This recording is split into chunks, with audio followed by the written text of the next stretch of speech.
There are conversations you have been avoiding having with yourself, not because you lack the intelligence to have them, not because the information isn't available, but because some truths, once fully acknowledged, change things in ways that cannot be undone. They require action. They require the dismantling of something you have been tending carefully, something that has cost you significantly, something that you are not entirely ready to admit was never quite what you believed it was. This video is one of those conversations. And the fact that you are here, that something in you sought this out, that the question formed and you followed it, means some part of you already knows what is about to be confirmed. That part of you has been trying to get your attention for a while now. This is the moment you let it speak. Before the 4 signs are named, something needs to be established clearly, because the title of this video contains a word, using, that can feel reductive when applied to someone whose psychology you have come to understand in depth. Someone whose avoidance is rooted in genuine fear. Someone whose behavior, however painful, has an explanation that is not simply malice or selfishness or the calculated exploitation of your feelings. The word using, in the context of avoidance psychology, does not require conscious intent to be accurate.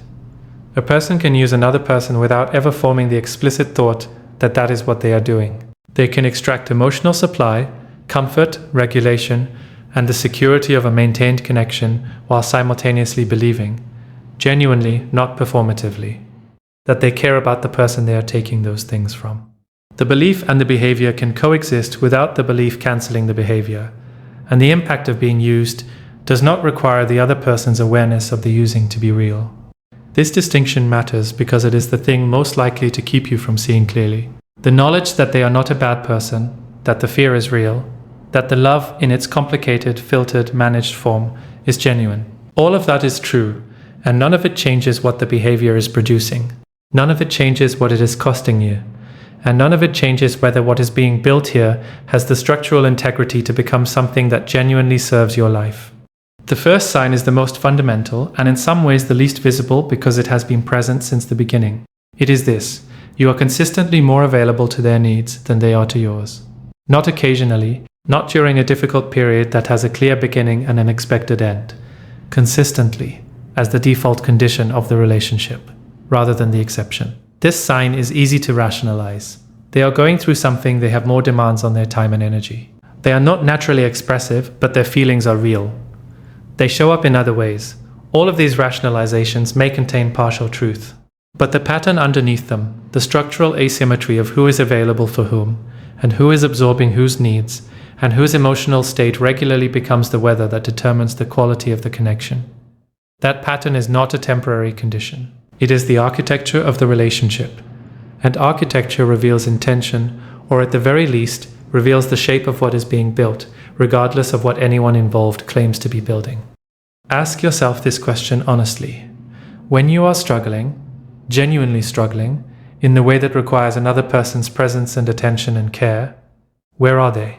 Not in the best version of what they are capable of. In the average, in the ordinary Tuesday version of their availability.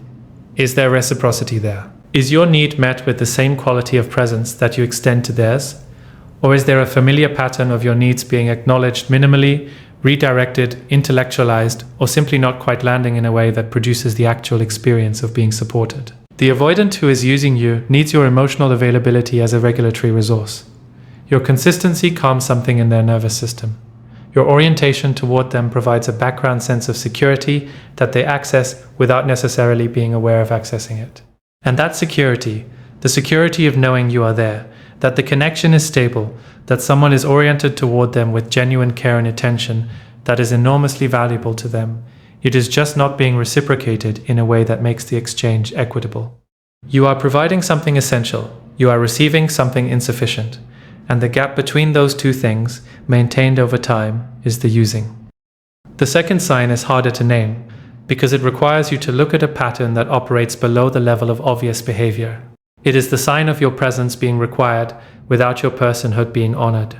The distinction is precise and important. Presence is the fact of you being there, available, warm, consistent, oriented toward the connection. Personhood is the full, specific, dimensional reality of who you are. Your needs, your history, your complexity, your growth, your interior life as it exists independently of the relationship. An avoidant who is genuinely invested in you, who is using the connection as the foundation of something real rather than as a regulatory resource, will be curious about your personhood. They will ask questions that go somewhere. They will remember things. They will notice when you are different, when something has shifted, when you are carrying something you have not yet named. They will bring genuine attention to the specific particular reality of who you are, rather than to the general, functional reality of your availability.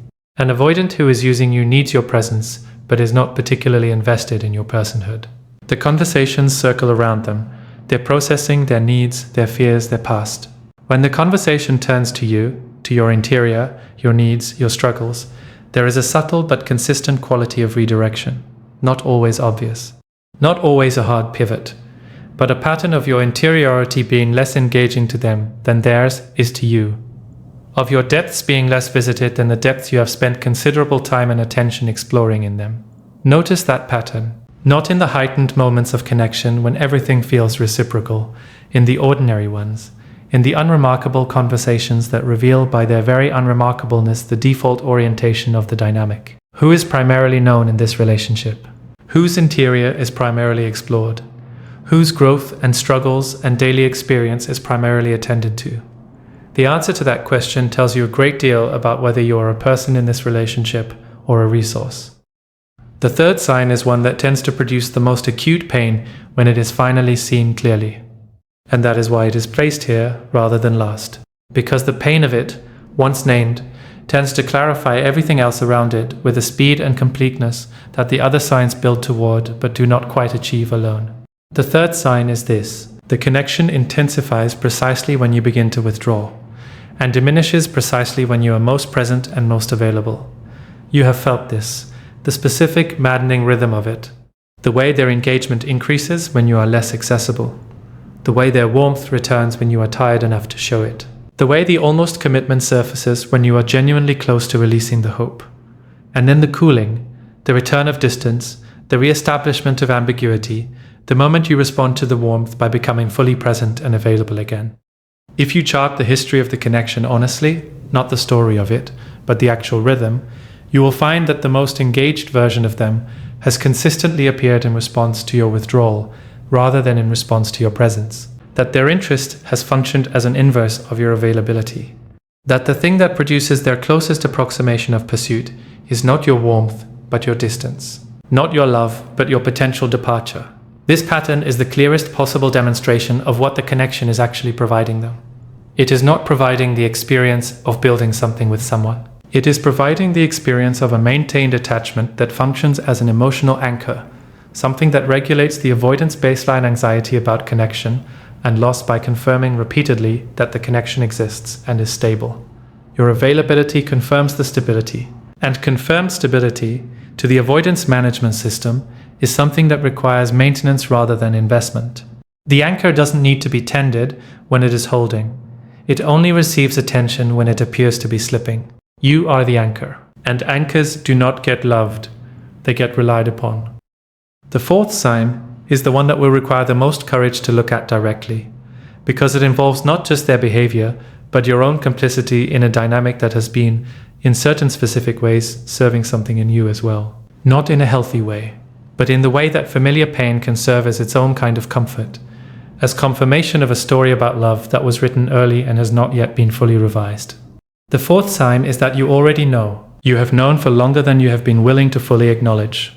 The clarity has arrived before, in quiet moments, in the specific quality of certain silences, in the persistent low-grade sense that something is structurally off, that the reciprocity is not what it appears, that the investment is not equitable, that you are giving more than you are receiving in a way that is not temporary and is not going to correct itself without something fundamental changing.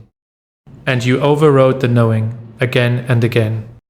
With hope, with understanding, with the generous interpretation that is one of your finest qualities, deployed in the service of staying inside something that your clearest self was telling you did not have the structure to become what you needed it to be.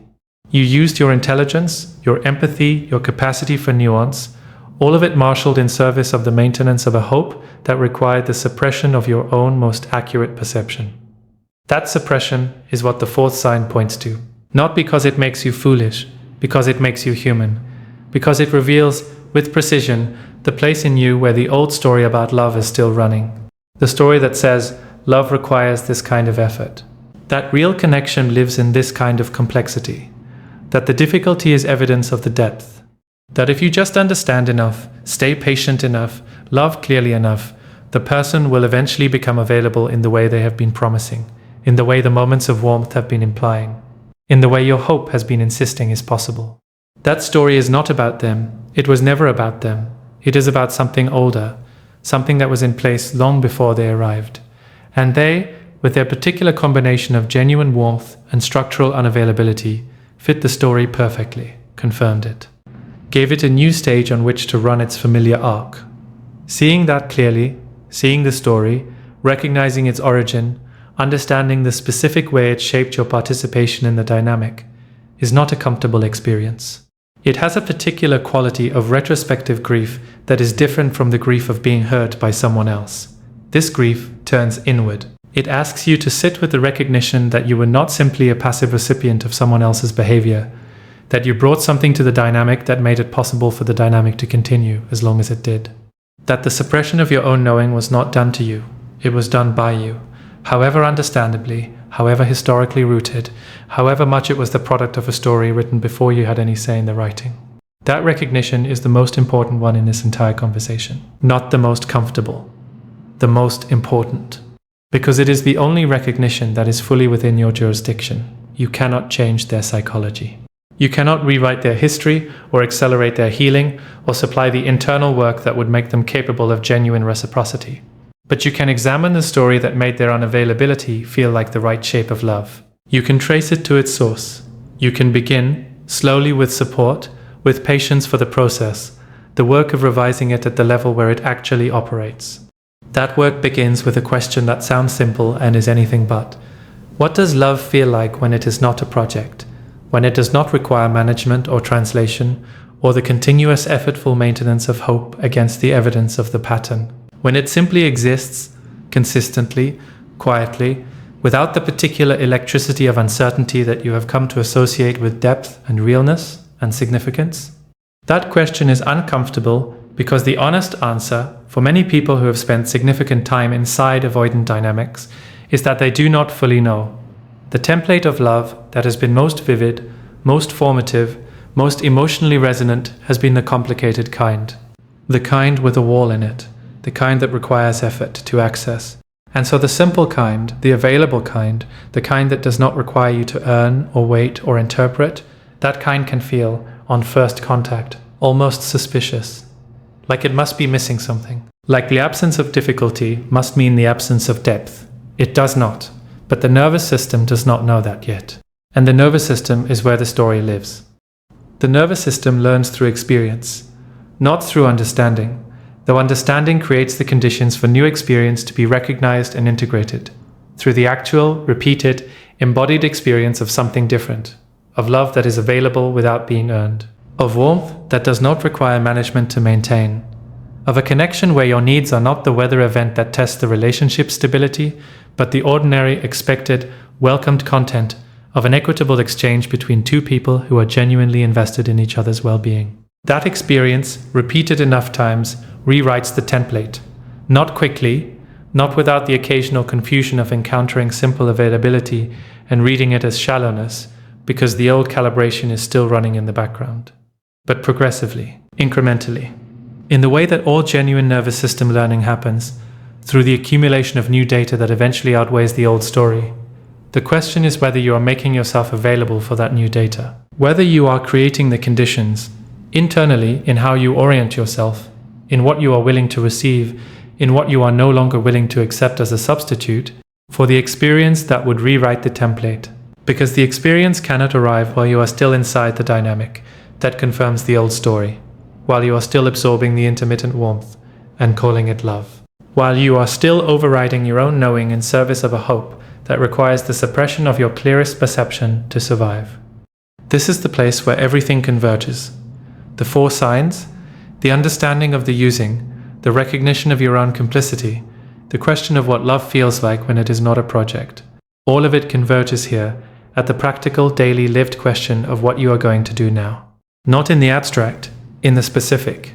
In the next conversation, the next time the warmth returns and the pull reasserts itself, and everything in you wants to respond to the warmth by becoming available again. What you do in that moment is the whole thing. It is not determined by how much you understand. Understanding is necessary but not sufficient. It is determined by whether the ground you have been building is solid enough to hold you when the pull is at its strongest, when the warmth is most genuine, when the specific irreplaceable texture of being in their orbit, however managed, however asymmetric, however structurally insufficient, is most present and most compelling. Because the pull will be real, even now. Even with the clarity. Even with the 4 signs named and recognized and felt in the body, rather than just understood in the mind, the attachment does not dissolve with the recognition. It persists. It has its own momentum, its own weight, its own history of investment that does not simply evaporate because you can now see clearly what it has been feeding. What changes with the clarity is not the feeling. It is what you do with the feeling, whether you follow it back into the dynamic or whether you feel it fully. Acknowledge its realness, honor the genuine love that exists within it, grieve what is being released, and then return to your ground. Return to the life that is actually happening. Return to the self that has been quietly, patiently, faithfully waiting for you to stop organizing your interior around someone else's management system. Returning to that self is not a single act. It is a practice. It happens in the ordinary moments that don't feel significant but accumulate into something that is. The moment you notice the urge to check and you do something else instead. The moment you feel the pull toward interpretation, toward the analysis of what they meant, what they are feeling, where the dynamic is heading, and you redirect that energy towards something in your own life that deserves it. The moment you catch yourself about to make yourself smaller, more available, more carefully calibrated to their comfort, and you pause, you breathe, you ask, is this what I actually want to do, or is this the story running? Those moments are the practice. And the practice, maintained across enough moments, changes the default, changes the center of gravity, changes who and what your interior is primarily oriented towards when you are not deliberately choosing an orientation. Slowly, the default becomes yourself, your own life, your own becoming. And from that default, from the ground of someone who is primarily and genuinely oriented toward their own existence, the dynamic loses the thing it requires to function. Your unconscious, continuous, habitual availability to be organized around someone else's emotional weather. Let's be honest about something that these conversations rarely address with sufficient directness.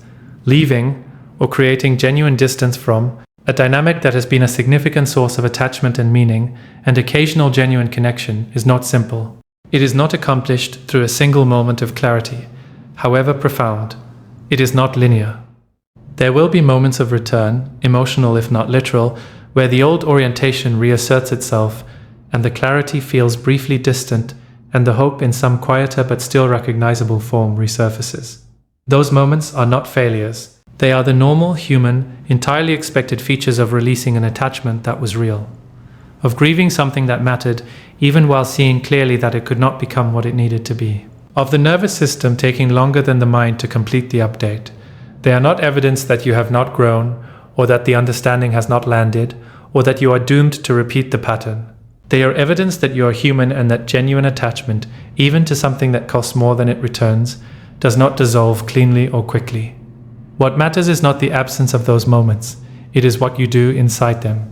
Whether you use them as occasions for self-criticism, for the story that you should be further along, that the clarity should have produced more complete change by now, that your continued feeling is a sign of weakness, or whether you meet them with the same quality of compassionate, honest attention you have been developing throughout this entire conversation. The attention that sees clearly without judging, that acknowledges fully without catastrophizing, that feels what is real and then without urgency returns to the ground. The ground. Everything returns to the ground, because the ground is the thing that makes all of it. The clarity, the discernment, the conscious choosing, the practice of return, possible. And the ground is not something you have or don't have, it is something you build.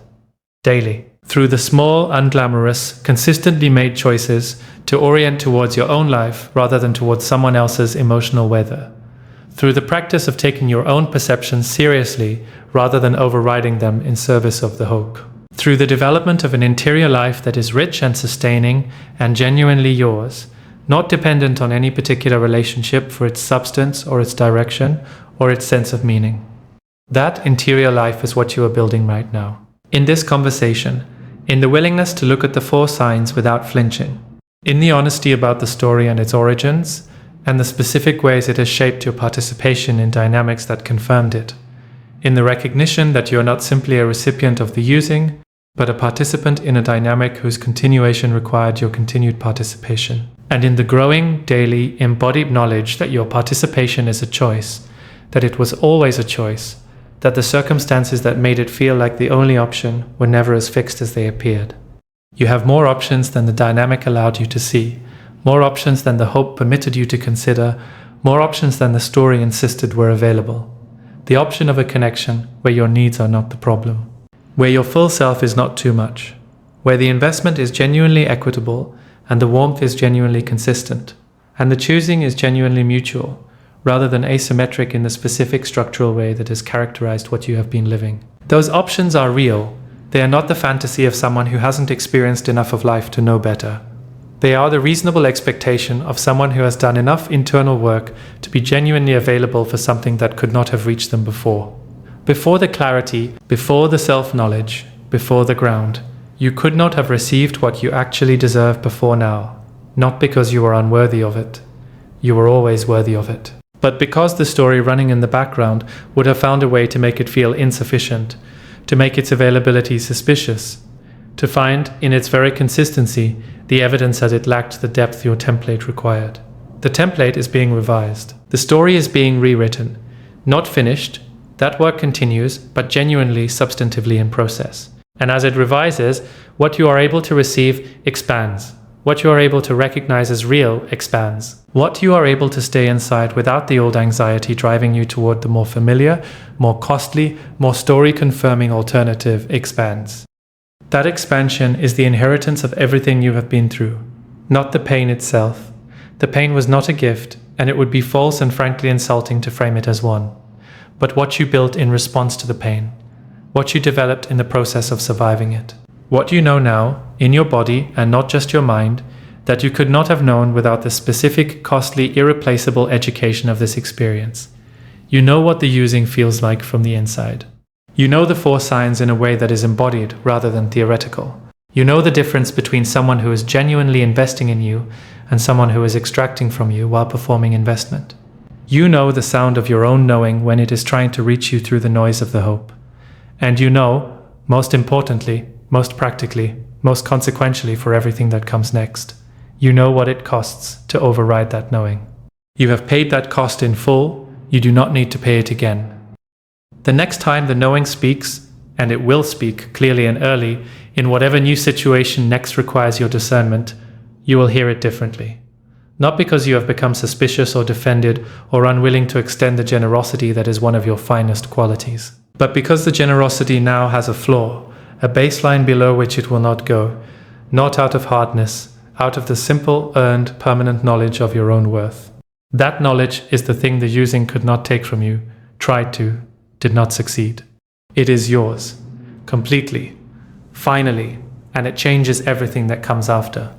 There is something that happens after the clarity that nobody adequately prepares you for.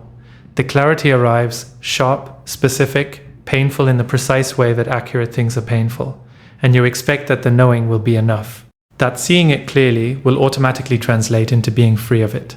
That the understanding will function as a kind of exit door, and once you walk through it, the pull will diminish and the attachment will loosen, and you will move forward with the clean purposefulness of someone who has finally seen the full picture. And then the pull doesn't diminish. Not immediately, not in the way you expected. The clarity is real and the pull is also real, and they coexist in a way that feels, in the early days of genuine understanding, almost unbearable. Because you now know what the dynamic is, you can name it, you can trace its mechanisms. You can see, with uncomfortable precision, the ways your own patterns made you available for it. And you still feel the attachment. Still feel the specific, irreplaceable texture of the connection. Still feel the loss of what it could have been pressing against, the clarity of what it actually was. That simultaneous knowing and feeling is not a contradiction. It is the gap, the real, specific, important gap between intellectual understanding and embodied integration. between knowing something in the mind and knowing it in the body, between seeing clearly and being free. And the gap is not a sign that the clarity is insufficient, or that you have not done enough work, or that you are somehow failing at your own healing. It is the normal, human, entirely expected territory between insight and transformation, and it has to be crossed. There is no way around it, only through. Crossing it is not glamorous work. It does not feel like progress in any way that is immediately visible or satisfying. It feels, most of the time, like the same ground covered repeatedly with minor variations. Like returning to a feeling you thought you had processed and finding it still present, still heavy, still capable of producing the same quality of ache that it produced 3 weeks ago. Like the forward movement you expected is actually more of a spiral, covering similar territory at slightly different altitudes, the view changing gradually rather than dramatically, the distance from the original pain accumulating in ways that are only visible in retrospect. The spiral is the process. It is not a failure of linear progress. It is how genuine emotional integration actually works. Not as a straight line from hurt to healed, but as a widening gyre that keeps returning to the same core material and each time finds slightly more capacity to hold it, slightly more space around it, slightly less of the urgency that made it feel like the most important thing in the room. Each return to the core material is an opportunity, not a pleasant one, but an opportunity to feel what has not yet been fully felt. To let the grief complete itself rather than intercepting it with understanding or analysis or the forward momentum of someone who is trying to be further along than they are. The grief wants to finish. It has a natural arc and a natural conclusion, and the most efficient path through it is the one that allows it to run its full course, rather than the one that keeps interrupting it with the very sophisticated, very understandable, very ultimately counterproductive habit of thinking your way out of feeling. You are very good at thinking your way out of feeling. It is one of the things the dynamic reinforced. Because inside a relationship with an avoidant, pure feeling, expressed at its full volume without management or translation, consistently produced the wrong result. It triggered distance. It confirmed the avoidance fear that closeness leads to overwhelm. And so you learned, gradually and without naming the learning, to intercept the feeling before it reached full expression. To process it intellectually before it could become something that might destabilize the dynamic.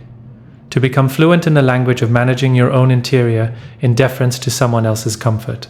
That fluency served a purpose. It kept the connection at the temperature required for the avoidance system to tolerate it, and it cost you the experience of your own feeling in its actual form.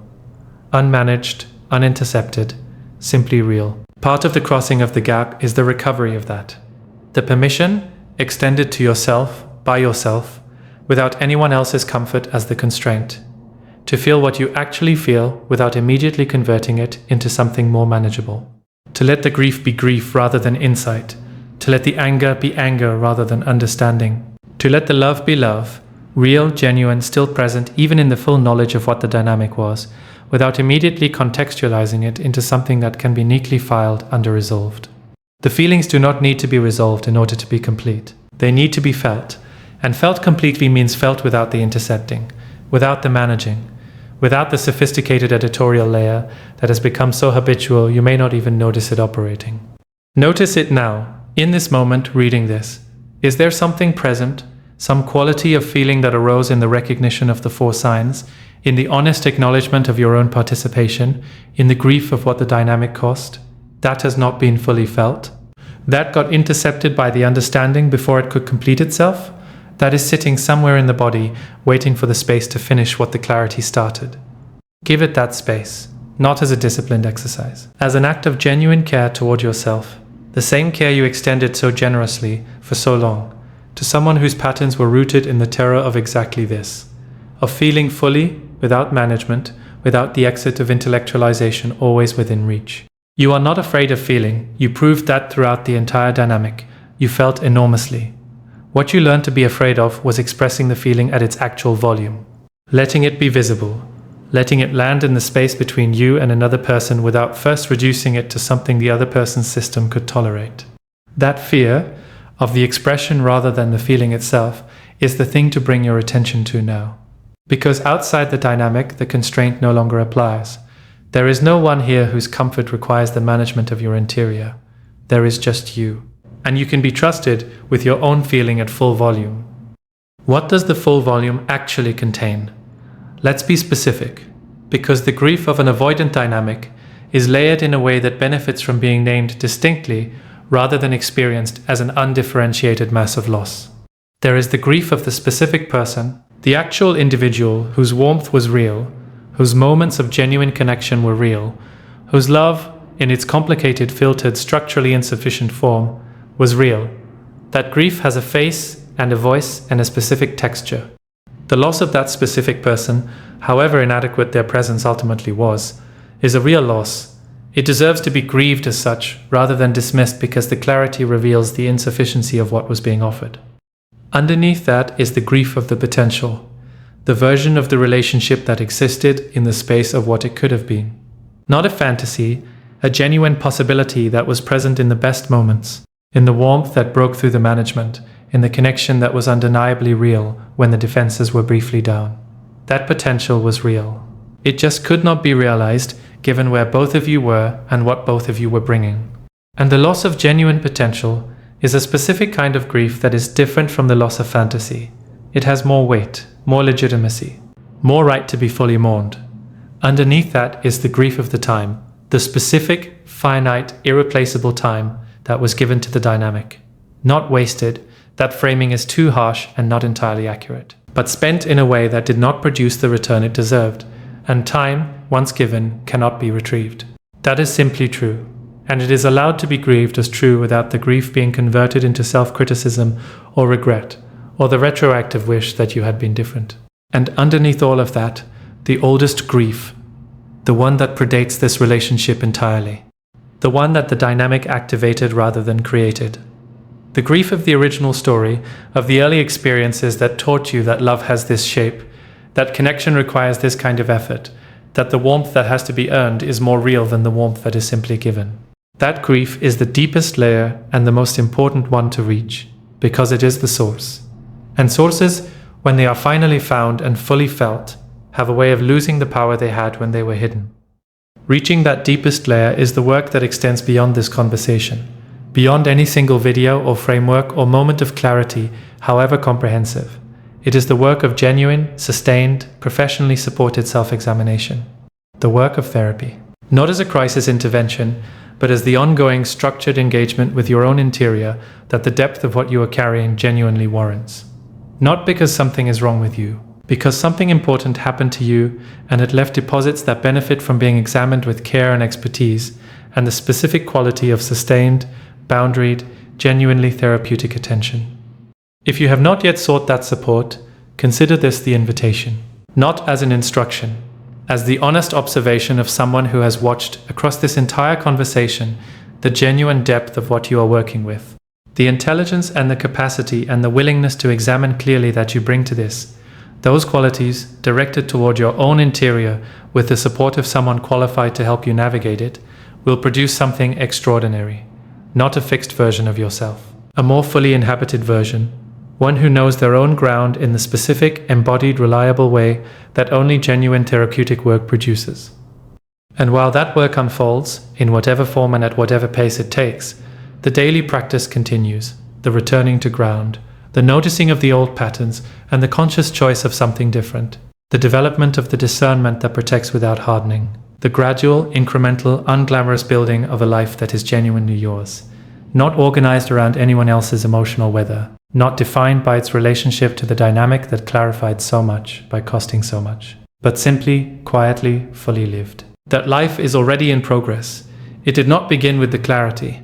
It was always in progress, even through the stretches when the dynamic occupied so much of your orientation that the rest of your life felt like background to the main event of the relationship. But now the proportion shifts. The relationship, or the dynamic, or the pattern, or whatever it currently is in its changed form, becomes the background, and your own life becomes the main event. Your own questions, your own growth, your own daily, specific, irreplaceable experience of being yourself in the world without the management system running. That experience of being yourself without the management is newer than it might appear, because the management was so habitual, so thoroughly integrated into your way of moving through the dynamic, that some of its features extended beyond the relationship itself. The habit of reading the room, of calibrating your expression to what the environment could tolerate, of making yourself a more manageable size than your actual size. Those habits do not confine themselves neatly to the relationship that produced them. They migrate.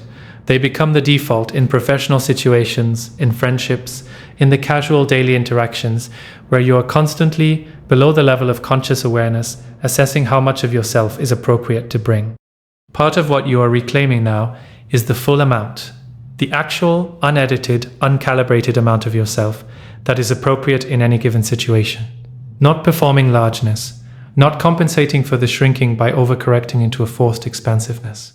Simply occupying your own natural size, speaking at your own natural volume, needing what you actually need without the reflexive apology that the dynamic trained into the needing. That reclamation happens slowly, in small moments. The moment you say what you actually think, rather than the version you have pre-edited for palatability. The moment you express a need directly rather than sideways. The moment you take up the physical and conversational and emotional space that is simply naturally yours, without the background calculation of whether it is too much. Each of those moments is a small act of return, a small step back into the full inhabitation of yourself. And they accumulate, they build, they gradually replace the contracted, managed, carefully calibrated version with the actual one, the one that was always there. The one that the dynamic required you to minimize but could not ultimately eliminate. That person, the full, uncontracted, naturally sized version of you, is who the right connection will meet. Not the managed version, not the version that learned to need less and ask less and be less in order to maintain a connection that required your smallness to function. The actual one, and the actual one is in every way that matters, more than enough for genuine love, more than enough for real reciprocity, more than enough for the kind of connection where the using is not a feature, because the investment is genuinely mutual and the care is genuinely equitable and the choosing is genuinely free on both sides. You were always more than enough. The dynamic required you to question that. Required the story to run that positioned your needs as excessive and your wanting as too much, and your love as something that needed to be carefully managed to avoid overwhelming someone whose system was not built to receive it fully. The story was wrong. Not about them, their system genuinely could not receive it fully, but about you, about what your needs being unmet said about the legitimacy of the needs, about what your love being filtered through their management system said about the worthiness of the love, about what the using said about your value. It said nothing about your value. It said everything about their capacity. And capacity, the genuine, structural, honestly assessed capacity to meet another person in the specific ways that person requires, is the variable that determines everything in the end. Not the feeling, not the chemistry, not the genuine love that can exist alongside genuine insufficiency. Capacity, the actual, demonstrable, behaviorally evidenced ability to show up consistently, reciprocally, with genuine investment in the other person's personhood, rather than just their presence. You deserve capacity that matches yours, not perfection. Not someone who never struggles or never falls short, or never has moments where their own limitations make them temporarily less available than you need. But someone whose baseline, whose ordinary, average, unremarkable Tuesday version of presence is sufficient, is equitable, is genuinely oriented toward you with the same quality of care and attention you bring to them. That person exists, that baseline is available, and you are becoming, through everything you are working through, genuinely ready to recognize it, to receive it without suspicion, to stay inside it without the old anxiety manufacturing reasons to doubt its depth. The clarity that hurt is the clarity that healed. Not because pain is redemptive in some abstract sense, because this specific pain, faced honestly with the full quality of your considerable courage and intelligence and capacity for genuine self-examination, produced something real. It produced you, more fully, more honestly, more completely and unapologetically yourself than the dynamic ever allowed. And that, simply, finally, completely that, is more than enough. It always was.